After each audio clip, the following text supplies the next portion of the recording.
Society is concerned with global warming and carbon emissions. Buildings and building construction account for more than half of all CO2 emissions.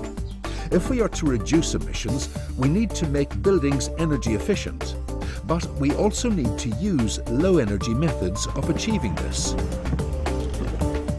Natural materials not only help to make buildings energy efficient, but also they can make buildings healthier and function better. Natural materials generally have a much lower carbon footprint than conventional building materials. Most conventional materials consume a great deal of fossil fuel energy to produce and therefore contribute to CO2 emissions.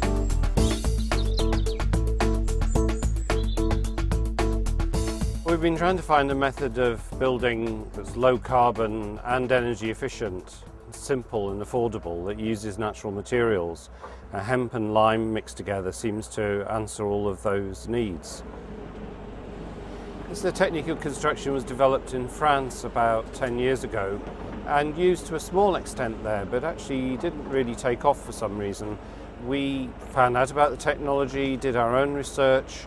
A number of people came together in the UK and we decided it was something that was commercially viable, and it's taken off to a large extent here. There are probably about 50 hempcrete buildings all over the UK, ranging from a brewery warehouse, a £20 million project, down to individual houses and even people's sort of summer houses in their garden. I mean, it's been used for all sorts of different forms of construction.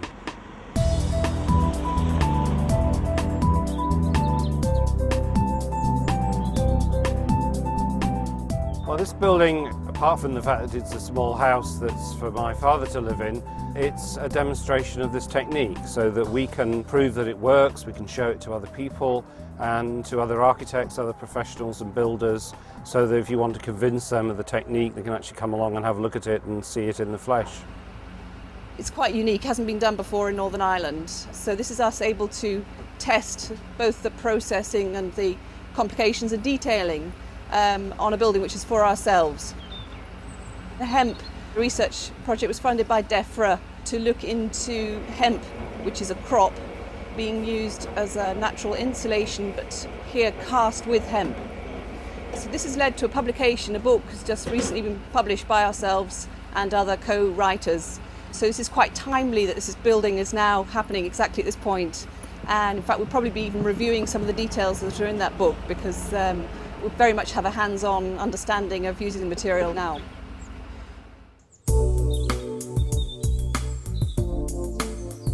We started the superstructure, that's the work above ground, 4 months ago.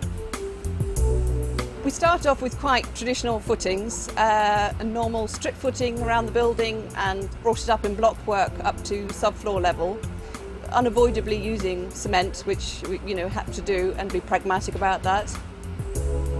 And then we started the primary structure, and what we decided to do was to start off actually with the principal, the posts and the beams holding the roof structure, to end up with a sheltered framework.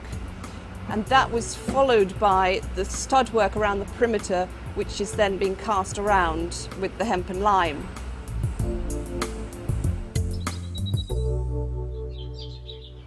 The hemp needs a sort of rethinking in terms of what we call traditional building construction, because we've been using a cavity block construction for the last century really, and a lot of plastics in buildings. So this is a monolithic construction, and the insulation properties of the hemp are both that it's a good insulant but also has thermal mass. Monolithic means that it's one material right through.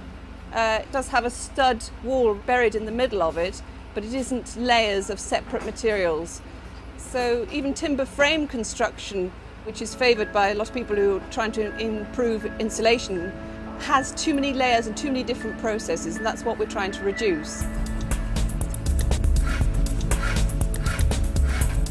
This is the primary structure carrying the roof load. That's Douglas fir, locally sourced, and that was constructed at the beginning of the process.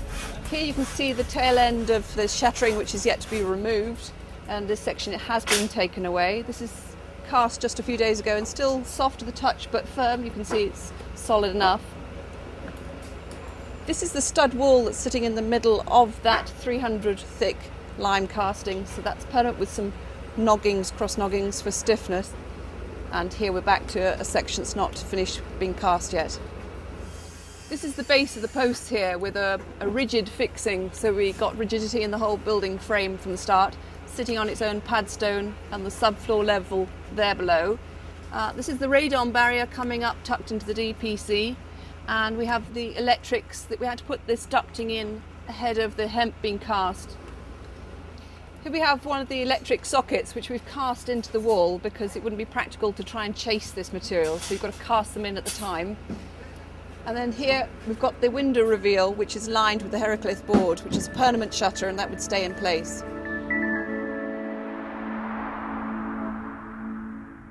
The main thing that architects want to know about this is how well does it work from a thermal point of view.